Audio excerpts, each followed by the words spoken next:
സാമ്പാർ വെക്കാനെ കൊണ്ട് എന്തൊക്കെ ഇടുന്നേ പറ. ക്യാരറ്റ്, കുറച്ച് പറ.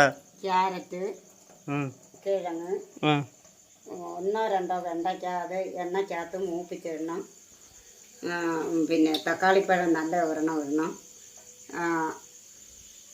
സവാള ഒരെണ്ണം ഇടണം, വെള്ളരിക്ക കുറച്ചേ ഇടാവൂ. പിന്നെ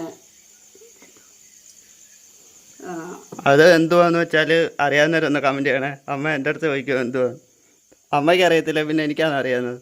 ബീട്രൂട്ട് ആവശ്യമുള്ളവർ മാത്രം ഇട്ട. ഇത് ബീട്രൂട്ട്, ഇതെന്തോ ബീട്രൂട്ടോ? ബീട്രൂട്ട് ഇട്ടില്ലേലും കുഴപ്പമില്ല, ഇട്ടാലും കുഴപ്പമില്ല. അത് കുറച്ചിട്ടാലും മതി, അല്ലെങ്കിൽ ഒരു ചുവപ്പ് കളർ വരും. അമരയ്ക്ക അഞ്ചാറ് കൂടുതലിടുന്നത് നല്ലതാണ്. തോമര നല്ലപോലെ ചേർത്തെങ്കിൽ ആ സാമ്പാറിന് നല്ല ടേസ്റ്റ് വരും. അമ്മനെ സംഭവം എല്ലാം കൂടെ ഇനി അരിഞ്ഞ് വെള്ളത്തിലിട്ട് പുഴുങ്ങണം. അതിനകത്തോട്ട് തൊമര ഇടണം അല്ലേ? സാമ്പാർ തൊമര ആയതുകൊണ്ട് നമുക്ക് കൂടിടാം. നമ്മളിവിടെ ഇതിന് തൊമരാന്നല്ലേ പറയുന്നത്, ചിലയിടത്ത് പരിപ്പ് എന്നാണ് പറയുന്നത്.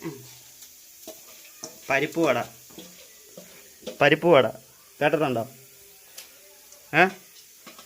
പരിപ്പ് വട എന്ന് ഇത് ഉദ്ദേശിച്ചാണ് അവർ പറയുന്നത്, മനസ്സിലായോ? തൊമര വട എന്ന് പറയുന്ന എവിടെയെങ്കിലും കേട്ടിട്ടുണ്ടോ?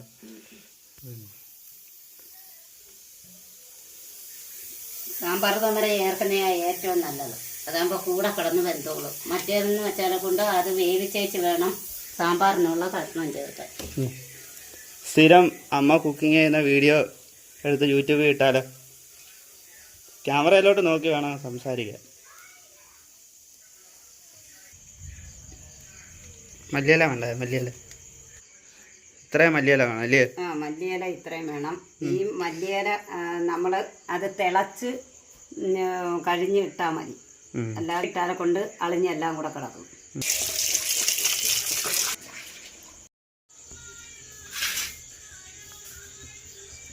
അതില്ലേ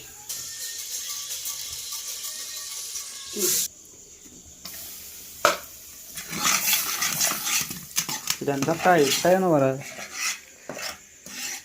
2 ദിവസത്തേക്കിനുള്ള ഒരു 4 പേരുള്ള വീട്ടിൽ 2 ദിവസത്തേക്കിനുള്ള സാമ്പാർ. അതിന് 1.5 സ്പൂണ് മുളകും 1 സ്പൂണ് മല്ലിപ്പൊടിയും 1/4 സ്പൂണ് മഞ്ഞൾപ്പൊടിയും. എന്നിട്ട് നമ്മൾ സാമ്പാർ മസാല അത് ഇച്ചിരി നല്ലതുപോലെ മറ്റേതിനേക്കായി ഇച്ചിരി കൂടുതൽ ഇടണം.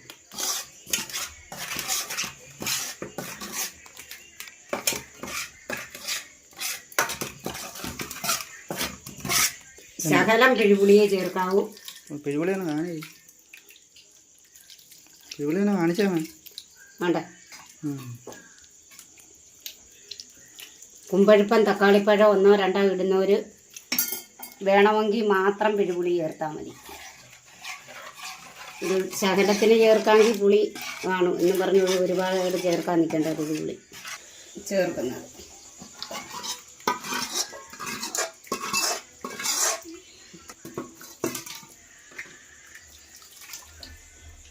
ഇങ്ങനെ സാമ്പാർ ഉണ്ടാക്കി കഴിക്കുന്നത് നല്ല ടേസ്റ്റായിരിക്കും. അത് ചോറ് കഴിക്കാനാ. എന്താ ദോശയ്ക്ക്? ദോശയ്ക്ക് കൊള്ളാം, ചപ്പാത്തിക്ക് കൊള്ളാം. ദോശക്കല്ലേ നല്ലത്. ഉപ്പല്ലേ തട്ട്.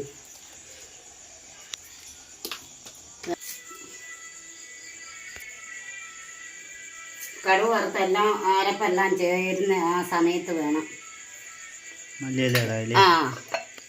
പിന്നെ ഒന്നുകൂടെ 2 തിള തിളപ്പിച്ച് ഇടുന്ന സമയത്ത് വേണം മല്ലിയില നമ്മളിപ്പോൾ അങ്ങോട്ട് ഇട്ട് കൊടുക്കുക. ആ തിളപ്പിക്കുന്ന സമയത്ത് ഇതുകൂടെ അതിൻ്റെ കൂടെ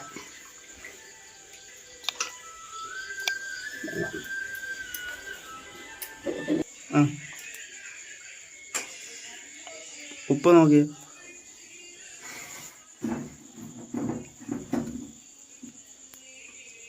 സൂപ്പറായിട്ടുണ്ട്.